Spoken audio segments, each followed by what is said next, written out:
Now we'll address the same question in terms of the graph. Any exponential function has a graph that's constructed by doubling the value of y for constant interval of x. So I've written a bunch of constant x intervals here, and I've stopped one of those intervals at x equals 0, although it's not necessary to do that. But I've chosen this point to be on the graph so that when x changes by this amount, this value should double, and you should know this quite well by now, but here's the x value, here it's doubled, which means that when we come out to this point, we have a point something like this. Then x doubles again, so we double this, and we get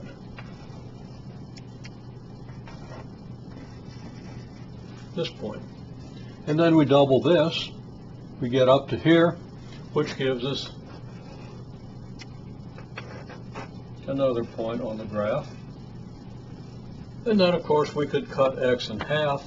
We could move to the left, which would cut the y value in half. So we'd have half this y value here, and then half of this y value here. I haven't drawn the projection lines. And by the time we get over here, the y value will be kind of inside the chalk line. So we're not going to go any further than that. But here is a pretty good graph of an exponential function. Now, if I double x, okay, let's just take any old x value. Okay, so here's an x value, and here's the corresponding y value. Okay, so let's just call this x1 and call this y1.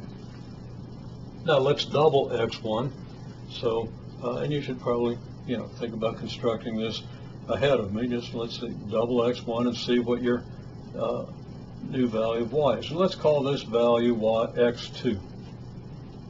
And let's go ahead and sketch a projection line up here and over. I'm probably not doing this very accurately because I'm trying to stay out of the way of the board, probably without complete success, and because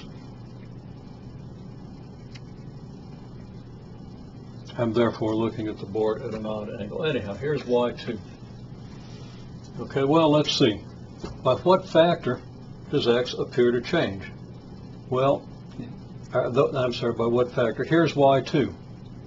If I go that far again, I end up here. That's above y1. So that we can say that, okay, y2 over y1 is less than 2. And there is incidentally reason for that. I chose x1 to be less than a doubling, so that when I double the value of x1, x1 less than the value by which x has to change in order to double y. So this isn't big enough to double y, so it appears that it didn't double y.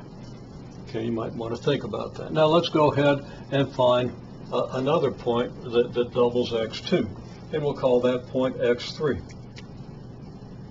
Okay, so that's going to be out about here. That's about as far as we're going to be able to go on this graph, but this will be far enough to demonstrate the principle.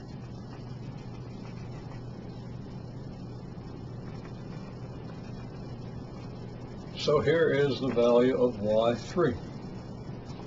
Now let's see.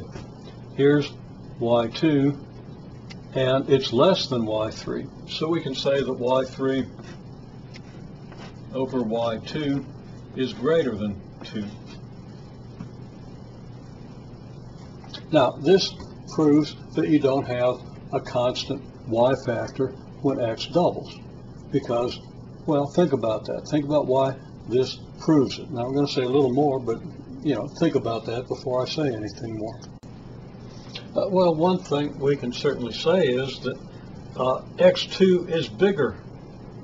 The distance from 0 to x2 is greater than the value, than the change in x that's required to double the value of the exponential function. So that when I double x2, x changes by an amount that's equal to x2.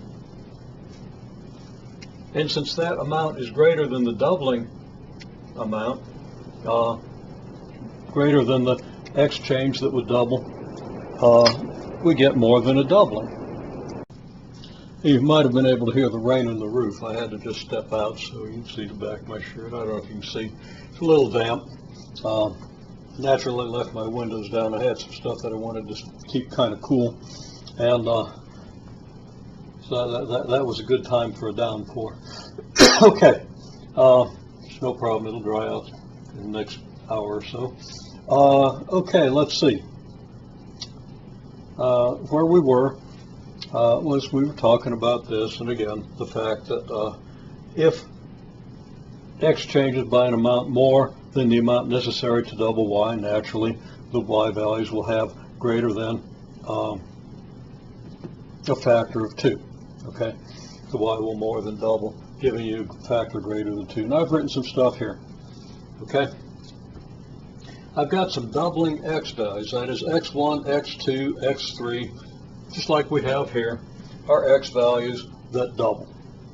And of course I've got some dots here because if we had a more extensive graph we could go on to x4, x5, and so forth. And the corresponding y values are y1, y2, y3, consistent with the labeling we have here, and I've got more dots.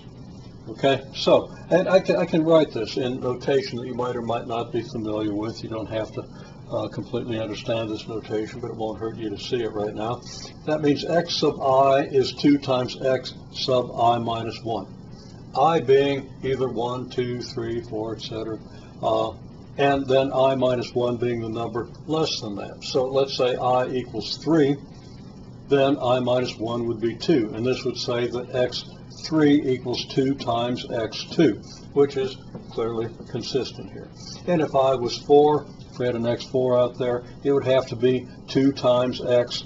4 minus 1 is 3. 2 times x3. So this is just a way of expressing this condition, the condition that the x values double, in a compact notation. And then y1, y2, y3, and so forth are the corresponding y values. Now, don't know how familiar you are with function notation. I'm pretty sure you've seen it. And if you've had a little more math than other people, you are more likely to have understood it a little better, but I'll use it anyway. I'm just saying that y sub I equals f of x sub I, where f of x is any increasing exponential function. I should have written the word increasing there, didn't really have room, so I kind of threw it in at the bottom. So this simply means that you plug in the value of x, and you can think of f as a rule for evaluating x. In this case, you'd say f of x could equal e to the x, or actually any exponential function. Okay? Because any exponential function has some constant value, some constant change in x that doubles y. Okay? So you just plug x sub I, whichever I, x, if I is 3, you plug in x3 into the rule for the function, and you get the value y3. Okay, because I, here I, if I is 3 here, I has to be 3 here. Okay, whether you completely understand that or not, okay. Then our y factors are y2 divided by y1, y3 divided by y2, etc. And what I'm saying here is that y2 over y1, which would be this over this, is less than y3 over y2, and so forth. Much more could be said, but that's more than enough for now.